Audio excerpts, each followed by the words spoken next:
মাননীয় স্পিকার, আজকে আপনার যেই ধরনের অনুভূতি হচ্ছে আমার একই ধরনের অনুভূতি। কারণ নিয়মের বেড়াজালে আপনাকে কখনো কখনো আটকে দেওয়া হয়, আবার আমাকেও কখনো কখনো আটকে দেওয়া হয়।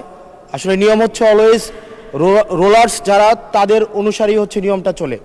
নিয়মটা যখন ইন ফেভারে থাকে তখন বলা হয় এটা নিয়ম, আবার যখন বিরুদ্ধে যায় তখন এটাকে বলা হয় কাস্টম। কোনটা সাংবিধানিক কোনটা অসাংবিধানিক এই বেড়াজালে এই সংসদ ঘুরপাক খাচ্ছে। এর মাঝখানে যেহেতু দেবিদ্বার থেকে মানুষ আস্থা রেখে 1,72,000 মানুষ ভোট দিয়ে এই সংসদে পাঠিয়েছে, তাদের পক্ষে 1 মিনিট 18 সেকেন্ড কথা বলছি। আমার দেবিদ্বার থেকে চান্দিনার একটা রাস্তা আছে, যে রাস্তা দিয়ে 2 লক্ষ মানুষের যাতায়াত। মাননীয় স্পিকার, 2 লক্ষ মানুষের যাতায়াত হলেও এই রাস্তাটা মাত্র 12 ফিট, অর্থাৎ 2টা সিএনজি একসাথে 2টা ক্রস করতে পারে না।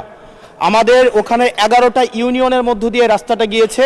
এই রাস্তাটাকে যদি আমরা প্রসারিত করতে পারি তাহলে ওই ইউনিয়নগুলোতে আমরা শিল্প এবং বিভিন্ন ধরনের আমরা হচ্ছে কোল্ড স্টোরেজ, আমরা কর্মসংস্থানের ব্যবস্থা করতে পারবো, যেহেতু এই রাস্তাটা হচ্ছে ঢাকা চিটাগং হাইওয়ের একটা রাস্তা।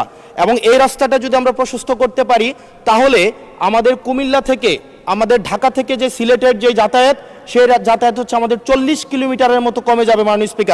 মাননীয় স্পিকার, সার্বিক দিক বিবেচনায় কর্মসংস্থান বৃদ্ধি এবং যোগাযোগ হচ্ছে আমাদের 40 কিলোমিটার কমানোর জন্য আমাদের আমাদের কুমিল্লা, আমাদের দেবিদ্বার থেকে চান্দিনার যে রাস্তাটা আছে সেটা 12 ফিট আছে, এটাকে প্রশস্ত করে এটাকে হাইওয়ে করার জন্য মাননীয় স্পিকার আপনার মাধ্যমে সংশ্লিষ্ট মন্ত্রণালয়কে অনুরোধ জানাচ্ছি।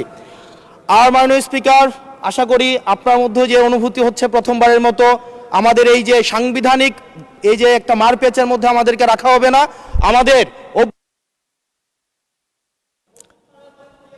ধন্যবাদ মাননীয় সদস্য।